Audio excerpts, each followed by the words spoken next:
안녕하세요. 오늘 저희는 청취자분께서 보내주신 자료, 창세기 29장에 대한 매튜 헨리 주석을 좀 더 깊이 들여다보려고 합니다. 야곱이 하란에 도착해서 라헬, 레아 만나고 결혼하고 또 첫 아들들 얻게 되는 그 이야기 있잖아요. 그 속에 숨겨진 의미들, 교훈들을 한번 같이 살펴보겠습니다. 네, 창세기 29장. 야곱 인생에서는 정말 중요한, 전환점이 되는 사건들이 많죠. 이게 그냥 옛날 이야기다 하고 넘길 게 아니라 매튜 헨리 주석가의 시각을 빌려서 보면요. 하나님의 섭리가 인간의 삶 속에서, 때로는 우리의 실수나 연약함 속에서도 어떻게 일하시는지 볼 수 있는 좋은 기회가 될 것 같습니다. 청취자께서 성경을 이해하시는데 좀 더 깊이를 더하는 시간이 되면 좋겠네요. 그럼 먼저 야곱이 베델에서 그 특별한 경험을 한 뒤에 하란으로 가잖아요. 그 여정부터 시작해 볼까요? 주석에서는 창세기 29장 1절을 인용하면서 야곱이 길을 떠나라고 할 때 그 발걸음이 예전과는 좀 달랐다고 설명하더라고요. 마치 베델에서 얻은 어떤 확신 같은 게 힘이 된 것처럼요. 맞아요. 이전에는 좀 두려움도 있고 망설임도 있었을 텐데 이제는 좀 즐거운 마음으로 길을 나섰다 이렇게 해석을 하죠. 하나님과의 만남이 준 내적인 힘이랄까요? 그리고 하란에 거의 다 도착했을 때 그 우물가에서 목자들 만나고 바로 이어서 라헬을 만나잖아요. 그 장면도 상당히 흥미롭습니다. 주석은 이걸 그냥 우연으로 보지 않아요. 이건 하나님의 세심한 계획이다. 딱 맞는 곳으로 인도하신 섭니다. 이렇게 보거든요. 아, 그렇군요. 우리가 일상에서 누구를 만나거나 하는 일들이 사실은 다 보이지 않는 손길의 인도하심일 수 있다. 이런 관점이네요. 길 가다가 우연히 도움을 받거나 필요한 사람을 딱 필요한 때 만나는 것처럼요. 야곱이 그때 낯선 목자들한테 먼저 내 형제여 하고 다가가는 모습도 좀 인상 깊었어요. 네, 그렇죠. 그래서 이제 목자들도 친절하게 대답해 주고요. 맞아요. 주석은 야곱의 그런 공손함, 또 친절함이 낯선 곳에서 관계를 여는데 아주 중요했다고 지적해요. 예의 바른 태도가 좋은 반응을 이끌어낸다는 거죠. 그리고 바로 그때 양떼를 몰고 라헬이 등장하죠.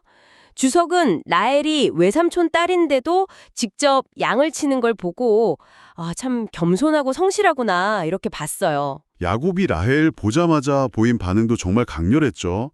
그 우물 아귀에 있던 큰 돌을 혼자 번쩍 들어서 옮기고 양들 물 먹이고 그리고 라헬한테 입 맞추고 울었다고 하잖아요. 주석은 이걸 그냥 첫눈에 반한 감정 그 이상으로 보는 것 같던데요. 네, 그렇죠. 야곱의 눈물이 여러 감정이 막 뒤섞인 결과일 수 있다고 봐요. 오랜 여정 끝에 드디어 친족을 만났다는 안도감도 있을 거고, 라헬에게 강하게 끌리는 마음도 있었을 테고, 어쩌면, 하나님이 나를 이곳으로 인도하신 목적, 그러니까 내 가문을 이루어야 한다는 그 사명 같은 걸 직감하면서 복받쳐 오른 감정일 수도 있다. 이렇게 해석하더라고요.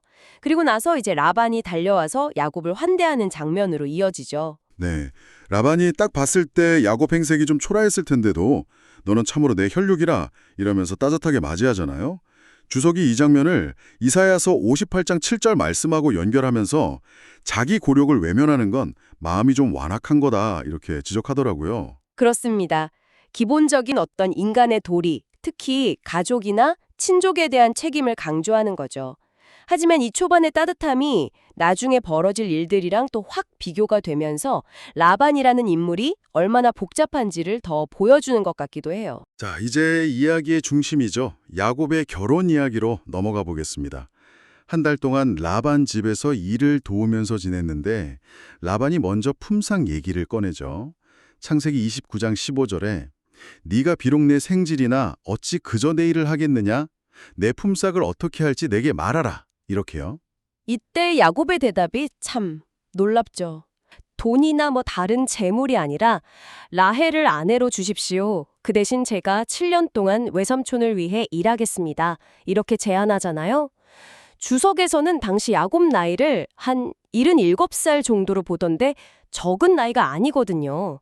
그런데도 사랑하는 여인을 얻기 위해서 7년이라는 긴 시간을 기꺼이 바치겠다. 이 결단이 참 대단해 보입니다.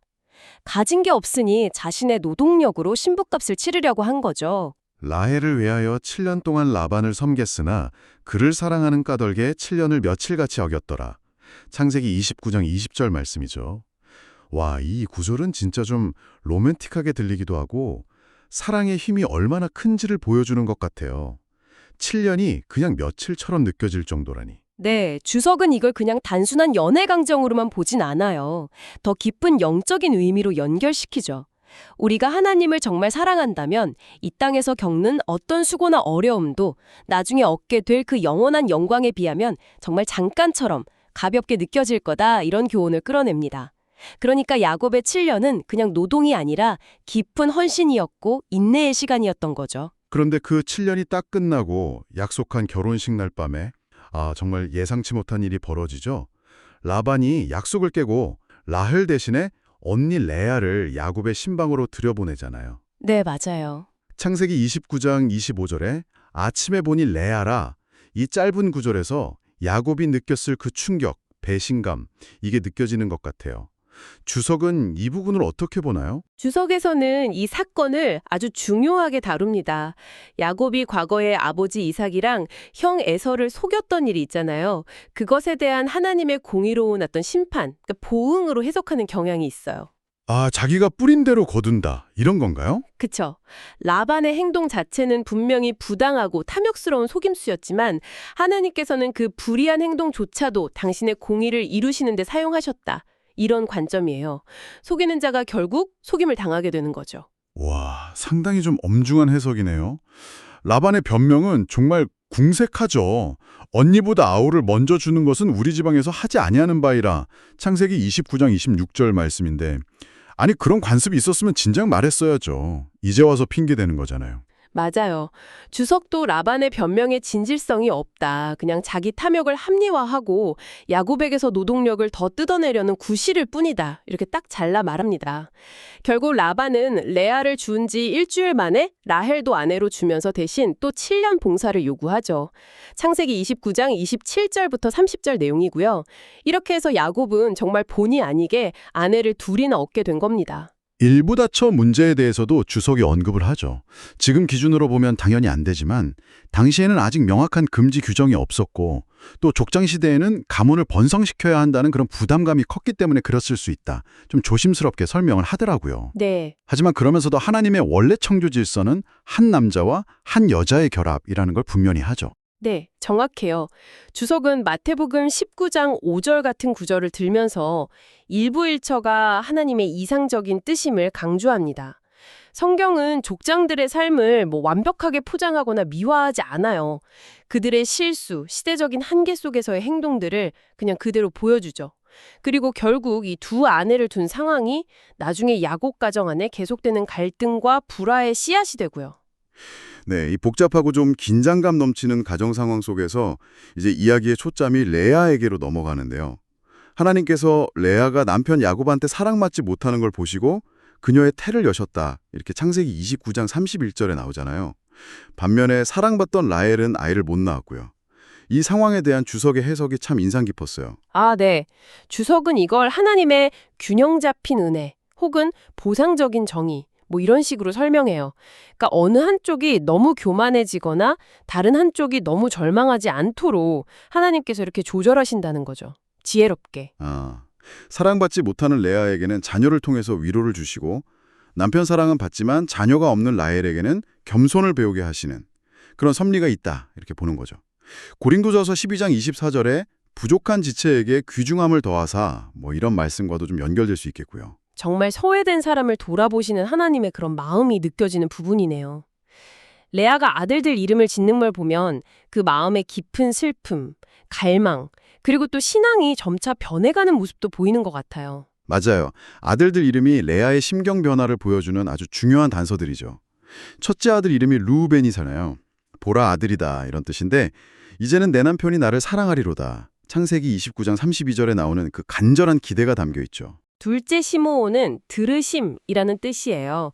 여호와께서 내가 사랑받지 못함을 들으셨으므로 창세기 29장 33절 말씀처럼 고통 속에서도 하나님이 내 기도를 들으셨구나. 이걸 인식하는 실한 고백인 거죠. 남편 사랑을 얻고 싶은 마음이 정말 절절하게 느껴지네요. 셋째 아들 레위는 연합함이라는 뜻이고요. 내가 그에게 세 아들을 낳았으니 내 남편이 지금부터 나와 연합하리로다. 창세기 29장 34절을 보면 여전히 남편과의 관계 회복, 이걸 계속 가라고 있는 모습이고요. 네, 그런데 넷째 아들 이름에서 아주 주목할 만한 변화가 나타납니다. 바로 유다죠. 뜻은 찬송함. 레아가 내가 이제는 여호와를 찬송하리로다. 창세기 29장 35절에서 이렇게 말해요. 주석은 이 부분을 레아가 드디어 자신의 상황이나 남편의 사랑에 대한 그 집착을 좀 넘어서서 자녀를 주신 하나님, 그분 자체에 집중하고 감사와 찬양을 드리기 시작한 아주 중요한 전환점으로 봐요. 아, 상황이 좋아져서 찬양하는 게 아니라 상황이 여전히 어려운데도 불구하고 하나님을 찬양하기로 선택하는 모습이군요. 그리고 참 놀랍게도 바로 이 유다의 후손을 통해서 다윗 왕가가 나오고 결국 메시아이신 예수 그리스도께서 오시게 되잖아요. 바로 그 점이죠. 그게 핵심입니다. 레아의 개인적인 고통과 그 속에서의 신앙적인 성숙이 그냥 한 여인의 이야기로 끝나는 게 아니라는 거죠. 하나님의 그 크신 구원의 역사, 그 계획 속에서 아주 중요한 의미를 갖게 되는 겁니다. 그녀의 찬양은 어쩌면 자신의 처지를 넘어선 더 큰 그림을 향한 믿음의 고백이었던 셈이죠. 주석은 레아가 하나님을 찬양하기로 했을 때 그녀의 출산이 잠시 멈춘다는 점도 좀 의미심장하게 보더라고요. 창세기 29장 35절 뒷부분인데요. 마치 그녀의 영적 여정이 어떤 한 단계에 도달했음을 보여주는 것 같다고요. 오늘 저희는 창세기 29장을 통해서 야곱의 하란 생활 초반에 정말 파란만장한 사건들을 매튜 헨리 주석이라는 창으로 함께 들여다봤습니다. 하나님의 세밀한 인도하심부터 시작해서 인간의 속임수와 그 결과, 또 사랑과 질투 같은 아주 인간적인 감정들, 그리고 그 모든 것을 결국 아우르시는 하나님의 공의와 긍휼까지 정말 많은 생각을 하게 만드는 이야기였어요. 네, 특히 인상적인 건 성경이 야곱이나 레아 같은 믿음의 인물들의 삶을 결코 이상화하거나 미화하지 않는다는 점 같아요. 그들의 실수, 약점, 심지어 죄까지도 그냥 솔직하게 보여주면서 그럼에도 불구하고 그들을 통해서 당신의 뜻을 이루어 가시는 하나님의 신실하심을 드러내죠. 여기서 청취자분께 마지막으로 이런 질문을 한번 드려보고 싶습니다. 우리처럼 완벽하지 않고 때로는 실수하고 넘어지는 이런 인물들의 이야기를 통해서 일하시는 하나님을 보면서요. 혹시 청취자분 자신의 삶 속에서 일하고 계시는 그 하나님에 대한 이해나 믿음이 혹시 새롭게 발견되거나 좀 더 깊어지는 부분이 있으신가요? 오늘 나눈 이야기가 그런 성찰의 작은 계기가 되었으면 좋겠습니다.